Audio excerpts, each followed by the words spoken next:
बघायचं तुला कोण पाहुणे आहेत. चल ये. हे बघ, हा तुझा भाऊ आणि ही तुझीच मावशी. मोठ्या आशेने आले होते. आपली बहीण शहरात राहिलाय. दवाखाना किती जरी लांब असला ना तरी तिचा आधार आहे आपल्याला.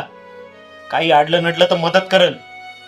पण तू दारात आलेल्या पाहुण्याशी कधी असं बोलायचं नसतं. एवढं सुद्धा शिकवलं नाही का तुला? काय रे अक्षय? काय नाही दाजी, जाऊ द्या. काय नाही ताई, चुकी झाली माझी मी तुझ्या घरी येऊन. आणि मला वाटलं नव्हतं की माझ्या ताईचे असे विचार आहेत. काय नाही, आता मावशी सिटी स्कॅन झालं का, जाणारच आहे. वाटलं तर आत्ताच निघतो. नको चिडचिड करून भांडणं नका होऊन देऊ आमच्यामुळे. अरे नाही दादा, तसं नाही रे, चुकलं. अहो चुकलं माझं. काय चुकलं?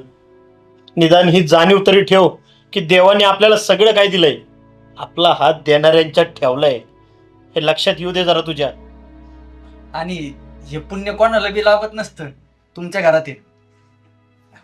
तर जाऊ दे दाजी, काय नाही काळजी करू. मला राग नाही आला बोलण्याचा, पण इथून पुढं परत कधी नाही येणार. अक्षय, परत काही काम निघलं ना शहरात, हॉटेलवरती भाडं देऊन राहा. पण बहिणीच्या दारात येऊ नको. अहो माणसं सांभाळायची लायकी नाही तिची. असं नका ना म्हणून, चुकलं माझं. दादा ऐकणार आहे, मी परत नाही करणार. मावशी ऐक ना, तुला बरं नाही ना? ऐकणार आहे दादा. नाही काय नाही, चल मावशी, नंबर लागला असेल दाजी.